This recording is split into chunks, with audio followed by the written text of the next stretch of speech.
क्या आपके घर में भी हैं बच्चे? तो हो जाएं सतर्क। बच्चा चोर गैंग इन दिनों चर्चा में है। सोशल मीडिया पर बच्चा चोरों को दिखाया जा रहा है। अगर आप भी निकलते हैं घर से बाहर तो हो जाइए आप भी सावधान। कई राज्यों में बच्चा चोरी के शक में भीड़ ने कुछ लोगों पर हमला कर दिया। सहारनपुर में तो एक युवक की गोली मारकर हत्या कर दी गई। ऐसे में सवाल उठ रहा है कि आखिर ये मामला क्या है, क्यों ऐसी घटनाएं हो रही हैं, इसके पीछे कौन लोग हैं, पुलिस और सरकार इसको लेकर क्या कर रही है, इन घटनाओं पर पुलिस ने क्या कहा और ऐसी परिस्थितियों में आपको क्या लगता है और क्या करना चाहिए, आइए हम आपको बताते हैं। बीते कुछ दिनों से देश भर में बच्चा चोरी के शक में हिंसा की घटनाएं बढ़ रही हैं। कुछ मामलों में भीड़ की हिंसा लोगों की जान तक ले ली है। इस तरह के मामले उत्तर प्रदेश, बिहार, उत्तराखंड, मध्य प्रदेश, राजस्थान, गुजरात, महाराष्ट्र, हिमाचल प्रदेश समेत 10 राज्यों से ज़्यादा राज्यों में आ चुके हैं। अब आप वीडियो को लास्ट तक जरूर देखिएगा। सहारनपुर के देवबंद में 8 सितंबर की देर रात 19 साल का शाहरुख अपने दोस्त सलमान, दिलशाद और समीर के साथ मुजफ्फरनगर स्थित अपने घर लौट रहा था। ये सभी मजदूरी करते थे और काम से वापस घर लौट रहे थे। इसी दौरान उसे सहारनपुर के परौली गांव के पास कुछ लोगों की भीड़ ने रोक लिया। पहले भीड़ ने नाम पूछा और फिर गोली मार दी। मौके पर ही शाहरुख की मौत हो गई। पुलिस ने मामले की जांच की तो मालूम चला कि स्थानीय लोगों ने बच्चा चोर समझकर उसे गोली मार दी। अब आपको दूसरा मामला बताने वाले हैं। सहारनपुर के देवबंद में ही शुक्रवार को एक गांव के लोगों ने महिला और पुरुष को बच्चा चोर समझकर बुरी तरह से पीट दिया।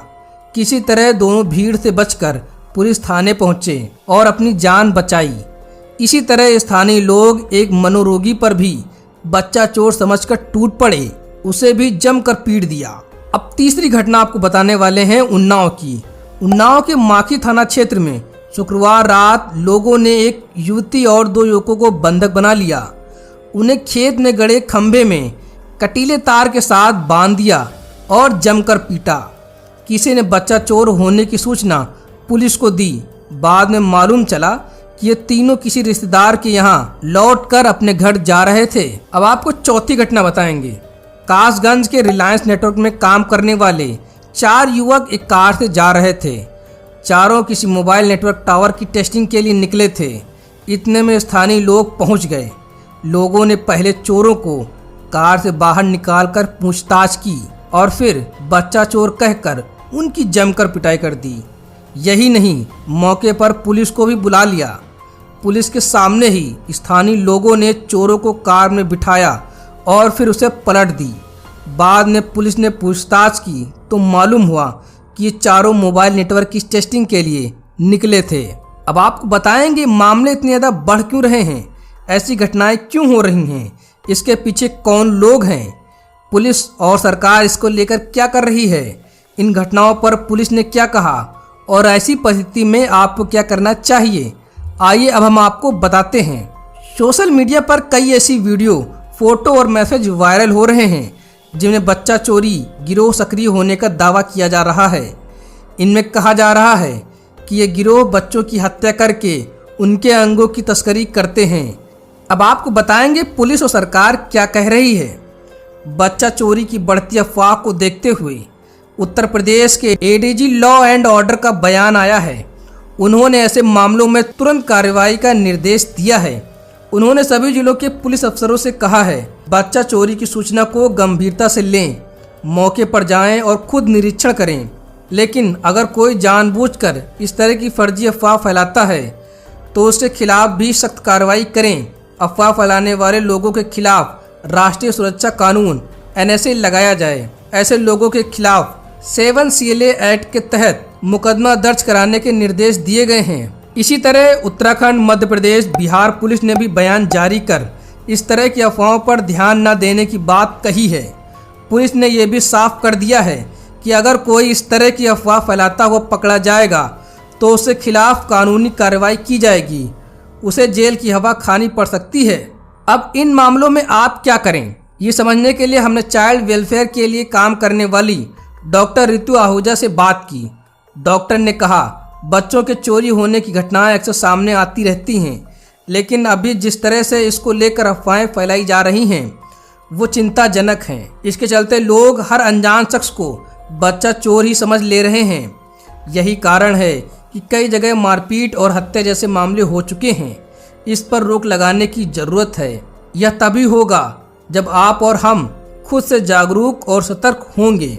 डॉक्टर ऋतु आगे बताती हैं, आज के समय लोगों को दोनों तरह से सावधान रहने की ज़रूरत है। पहला तो खुद के बच्चों को सुरक्षित रखने की और दूसरा किसी तरह की अफवाह को फैलने से रोकने की। डॉक्टर ऋतु ने 3 पॉइंट्स में बताया है कैसे इस तरह की घटनाओं को रोका जा सकता है।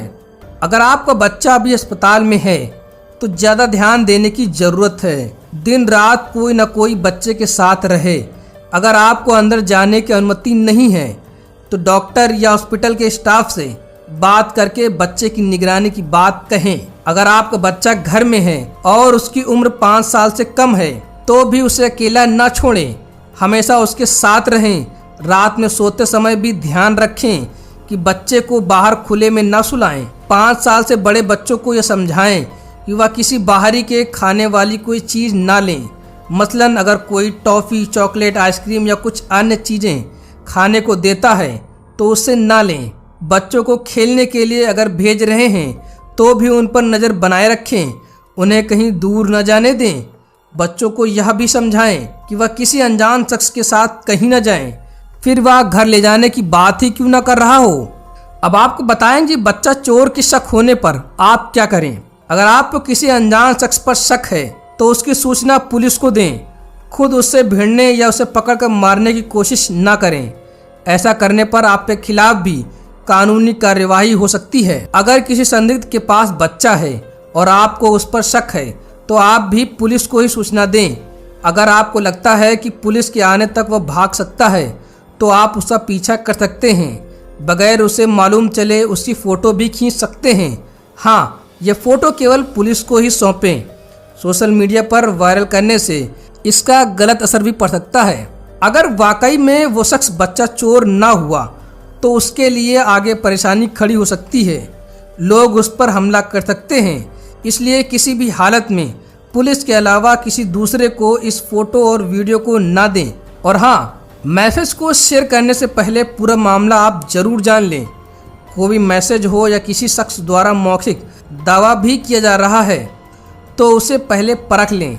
जांच पड़ताल में अगर वह मैसेज सही हो तभी वो दूसरों को शेयर करें।